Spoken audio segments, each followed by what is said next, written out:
So if you know anything about this website, you know I'm a little bit into self-promotion. So that's why it's amazing to have somebody on the team for the Murdaugh trial who is utterly opposed to any sort of self-promotion, whatever. I had to drag you in here kicking and screaming, am I right? Well, I mean, I know it's rare to have someone who doesn't think it's about her, right? Oh!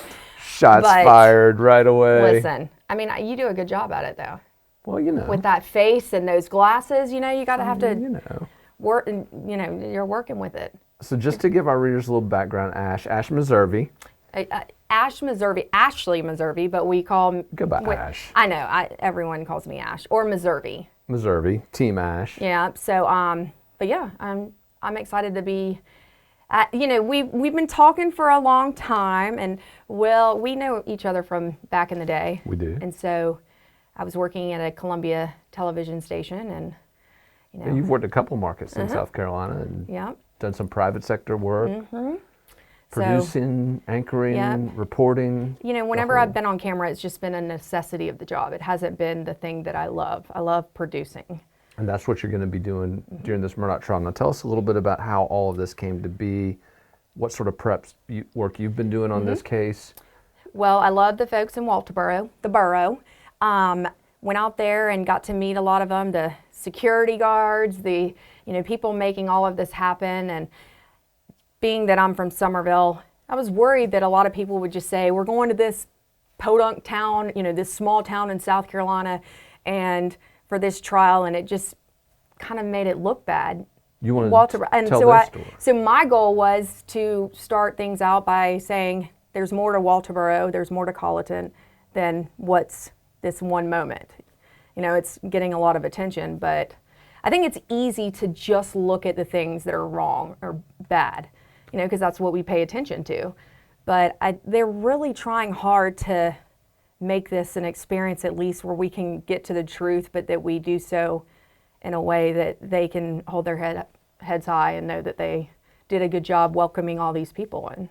Now, let me ask you this. This is probably one of the most complicated cases I've ever seen. Oh my gosh. I've ever covered. And I'm coming in at like the 11th hour. I was going to say, we've been living and breathing this for over a year and a half now. You've been the last 4 weeks crash course. Yeah, what was I thinking? No, and I told you that one of the goals I had as well was to make sure that we were providing content. Now, you know how to break things down like nobody's business. And the fact that people come on the website on FITSNews.com and will spend as much time as they do, especially if you have ADHD like me and you'll actually read and you'll click on the links, because you provide so much background on everything. But I wanted to do snapshots of things. So like, how is this person involved? What little facts do you need to know? Because a lot of people have said to me, yeah, I was following that and then I just gave up.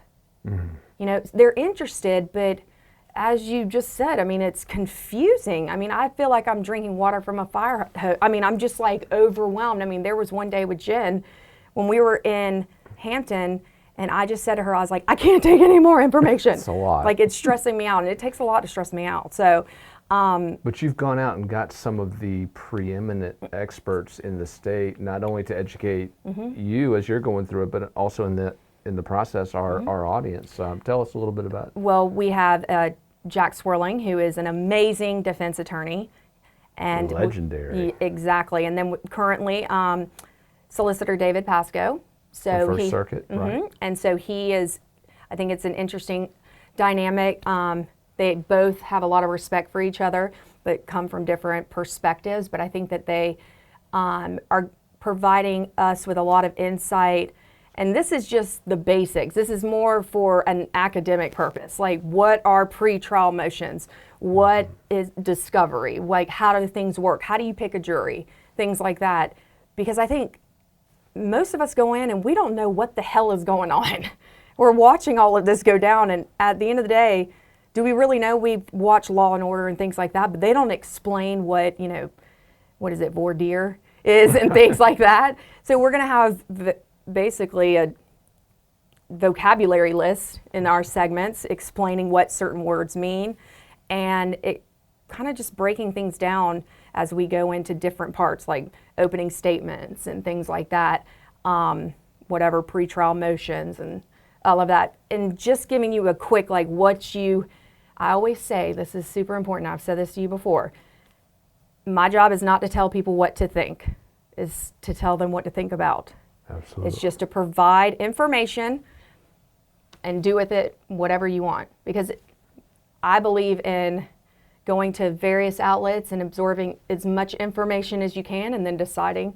And I think people are smart enough to make their own choice. But my goal is just to give them the foundation, and then they can make educated decisions for what they believe is true or false.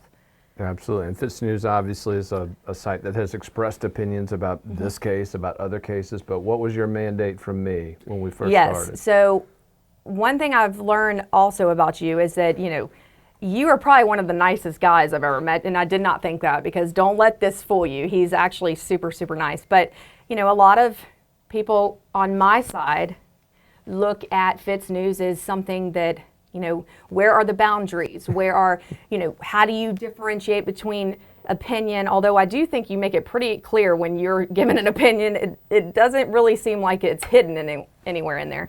But one of the things we talked about is, I said, there's too many people right now speculating, just throwing out information because they think they know all. We don't know all the answers. We don't. None of us do. But at the end of the day, I want to be fair. Some people might say, if I'm interviewing certain people, that you shouldn't know how I feel about something. If I'm doing my job, you should have no clue what I think about it. And that's what I'm trying to do, is that every day I change my opinion, because I feel like if you're doing what you should do in this particular role, you should be changing your mind every day, because you're absorbing new information and it's taking you all different directions. So that was my goal, and I'm glad that you've been very, like, I thought you would be very micromanaging, and you haven't been like that at all. If anything, I'm like, give me an opinion. Tell me that this isn't good enough. So I've enjoyed it. And, Everything you've done has been amazing. So, I mean. Well, I don't know about, but I just think that when you become the story, that's where it becomes a problem. That's true. And I think I kind of go I've had people say, I'm just not into myself enough. And I'm like, if that's the worst thing people say about me, then I'm good with it. You live with it. And the other thing that I've been amazed is, when we first started talking and immediately seeing your role as sort of a face, an anchor, a reporter, but the production value that you've lent to this from the beginning, just getting us organized, helping us figure out what we need to focus on, helping us look at those angles that, hey, let's educate people on this whole process. I've loved that part of working with you. But I think I'm just bringing images to what y'all already do, and I'm just making it quicker. I'm bringing kind of the best of the news world, like television news, where they only have a minute 15 to give you a package, but then I'm bringing in the in-depth part and just trying to find some middle area that does a fast, because people ain't got all day. I mean, I know That's some true, people, you're those right. people on Reddit and stuff have all day. And I will give some of them credit. They know some stuff. I am finding out that the crazier you are, I'm getting some good info out from you. Wow. It's the crazy ones that you got to talk to. There you go. You and Jen Wood, I think, have tapped into that vein. You talk about someone that you jackpot on her and Dylan. I mean, everybody here is it's amazing to have this team covering this trial of the century in South Carolina. People are calling it. Ash, can't thank you enough.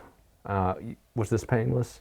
I know. Not I was too like, bad. well, I don't want to talk Self-promotion. about myself. It's awkward. And people are probably like, no, she really. Well, you didn't really. We didn't even get in your background or any of that stuff. We kind of skimmed over it. I mean, no one cares. All I want you to know is that we're going to do our very best to provide just insight. And I think you do a great job of, another thing we got to talk about with you, you've gotten your ass handed to you a little bit by a few people, like the lawyer who was explaining certain things. I can't remember what topic it was. And you were like, yeah, she pretty much schooled me. She did. See, that's what I'm talking about. We don't have all the answers, people. So, and if I do something stupid, I'm all about good, constructive even if it's criticism just for the sake of criticism.